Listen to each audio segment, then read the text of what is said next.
جو بات تم نہیں جانتے منہ سے نہ کہو، اور جو جانتے ہو اسے مستحق کے بتانے میں کبھی بخل نہ کرو۔ میں نے زندگی میں بولنے پر کئی بار افسوس کیا ہے، لیکن خاموش رہنے پر مجھے کبھی افسوس نہیں ہوا۔ میں نے عقل بیوقوفوں سے سیکھی ہے، جن کاموں سے وہ نقصان اٹھاتے تھے ان سے پرہیز کرتا تھا۔ بدگمانی کو اپنے اوپر غالب مت آنے دینا، ورنہ دنیا میں تمہیں کوئی اور ہمدرد نہ ملے گا۔ کسی کو لوگوں کے سامنے کبھی بھی شرمندہ نہ کرو۔ اگر کسی کی اصلاح کرنا مقصود ہو تو اکیلے میں کرو۔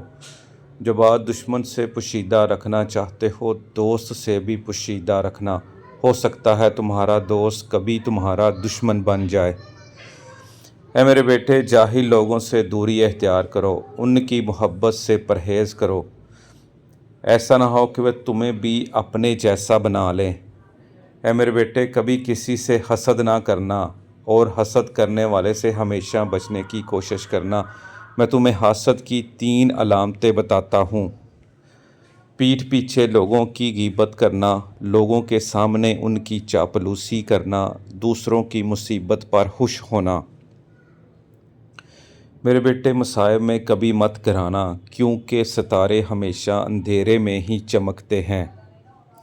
اگر تم جوانی میں ادب سیکھ لو گے تو جوانی میں فائدہ حاصل کرو گے۔ اے میرے بیٹے، اپنی بڑی سے بڑی نیکی کو بھی کبھی عظیم مت سمجھنا، اور کبھی بھی اپنے چھوٹے سے گناہ کو حقیر مت سمجھنا۔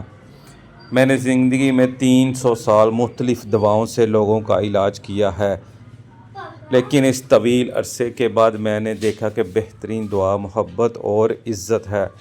میں نے کسی سے پوچھا کہ اگر یہ اثر نہ کرے تو حکیم لقمان نے کہا، دعا کی مقدار بڑھانا۔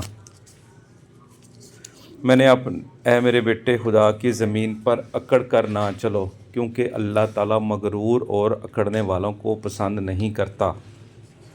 اے میرے بیٹے، احمق شخص کے لیے نصیحت کا سننا اتنا ہی مشکل ہے جتنا ایک بوڑھے شخص کے لیے پہاڑ کی چوٹی پر چڑھنا۔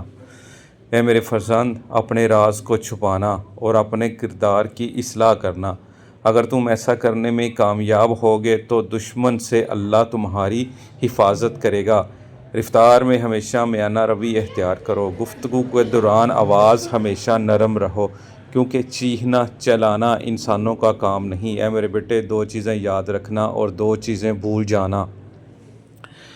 اللہ کی یاد رکھنا اور اپنی موت کو یاد رکھنا، اور جو تم نے کسی کے ساتھ بھلائی کی ہے، اچھائی کی ہے، اس کو بھول جانا، اور جو کسی نے تمہارے ساتھ کوئی برائی کی ہے اسے بھی بھول جانا۔ اے میرے بیٹے، اگر کسی کو دوست بنانا چاہتے ہو، دوست بنانے سے قبل اس سے غصہ دلاؤ۔ اگر وہ غصے میں اعتدال کا رویہ اختیار کرے تو پھر ہی اسے دوست بنانا، ورنہ وہ دوست دشمنی کے قابل نہیں ہے۔